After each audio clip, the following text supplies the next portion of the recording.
Hi everyone, my name is Ilma and tonight I'll be presenting on behalf of my team.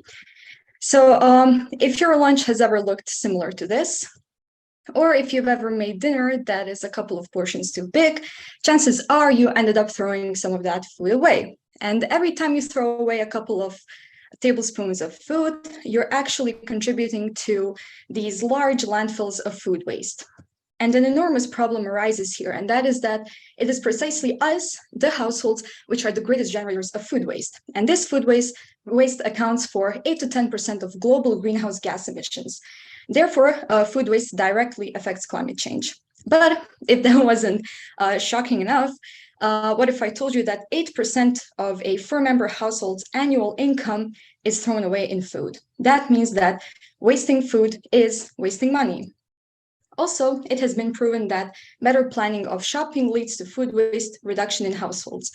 So if there only was an app which would allow you to seamlessly plan your grocery shoppings and your meals.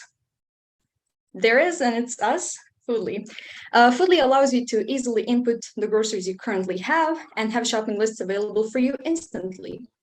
Also, you can share your shopping lists so that you and everyone in your household can always know what is in your pantry.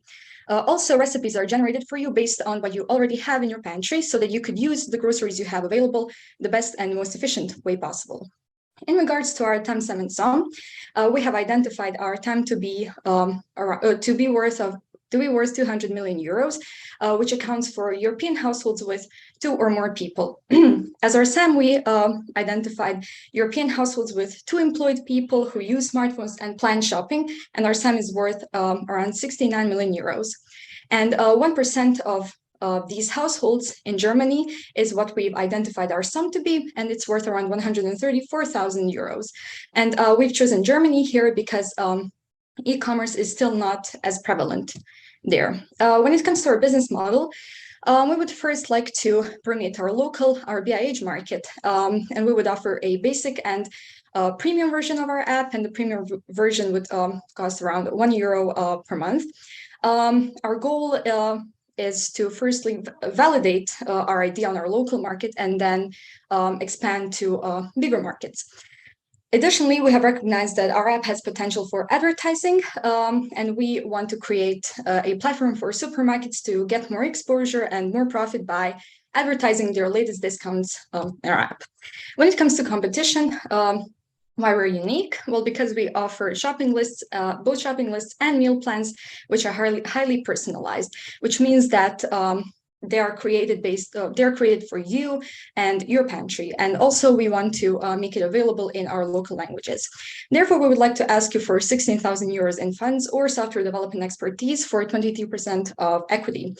Because we lack a mobile app developer in our team, and that team member is crucial to bring our idea to life, we are offering equity which is equal to ours.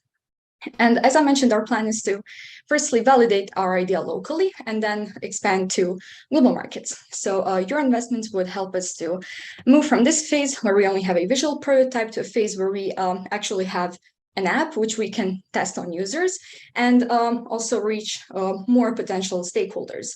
Then we would like to actually launch our app and advertise our idea, goals, and vision.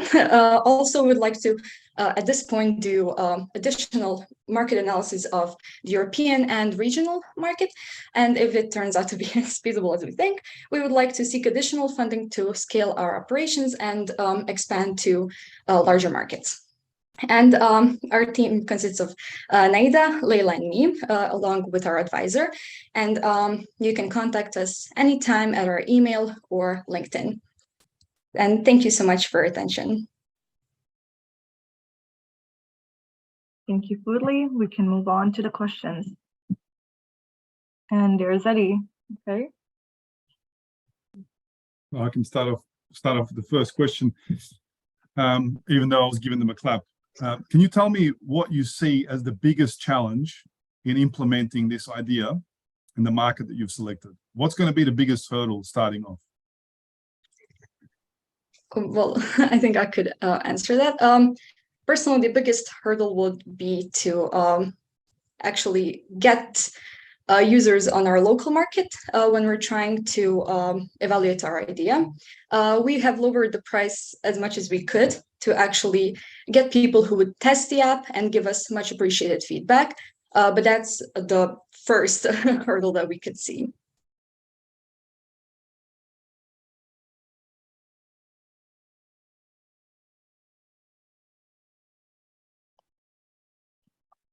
All right. So next up we can have Jajan. Hi. Ilma, I have actually two questions. First question is how it's actually the application related to this lowering the food waste, because it does something else. Okay, so here what we've mentioned is that careful planning means that you know what ingredients to buy, and you know how to make a meal, because we allow you to track what's in your pantry, and we give you meal plans, so you know what's in your pantry and you know what to make of what's in your pantry. So you actually don't over prepare, you don't overstock, you don't over prepare. So if you make the amount of food that's enough for you and you eat it all, you're not gonna throw it away. So that was kind of the principle that we went by, that planning actually lowers food waste.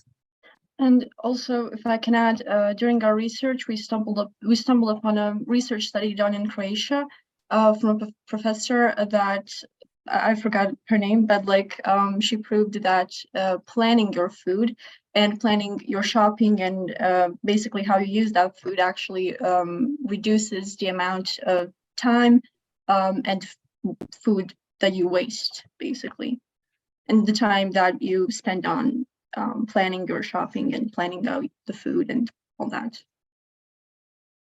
Okay, and my second question is, did you consider also maybe a pivoting of the application also to have this B2B arm, where actually the list will be submitted to the local grocery shop and paid and delivered and automated in that way? So that would be like a really, really good addition to the functionality of the application for end customer, and also you will get some share of revenue from that kind of orders from the shops. So it's good for business model. Okay, that's a great suggestion, but we believe that our idea is good right now because, as we've mentioned, households are the ones that are the greatest generators of food waste, and that's why we decided to focus on them, because supermarkets have their internal policies which are used to prevent food waste, and there is somehow it's somehow regulated in supermarkets, and that's why we wanted to focus on households, because there's it's much more it's a much bigger opportunity that we found in comparison to supermarkets. We can take on the final two questions, but we need to keep them brief. So let's go with Milad. Yeah, I'll be quick. No, look, I really like your idea. Well done. I think it's a real and tangible problem you're trying to solve. And as always, the devil is in the details. I think how you ultimately make users, because it's ultimately dependent on how disciplined they are in putting the information into the app that actually tracks what's in the pantry and what else needs to be done. But again, if they can tie that directly to savings, I suspect people will be prone to using it. My main question is, I guess it's a comment. I think you're underpricing it at €1 per month, because if I think about the amount of food one could actually save, directly saving money per each month, I think €1 is a fractional percentage of that. But besides the point, how did you come up with the valuation? It's an odd number, 16K for 23%. Very briefly, what's your rationale for that, what is it, 70K roughly implied valuation? Yeah, how we got to 23% of our equity, we did it so that we make it equal to our team. So we had 30% of equity, the team members, and our advisor had 10% equity. So we all gave up our equity so that like the three of us plus the developer could have all equal 23% equity, and our advisor would have 8% equity. So because we really think that it's important, we don't want to undervalue the developer, because eventually that person is turn our idea into a product. Like without a developer, like we don't have an app, like all we have is an idea, and we think that that member is as important as us. And I believe, or is that all? Yes, for €1, yeah.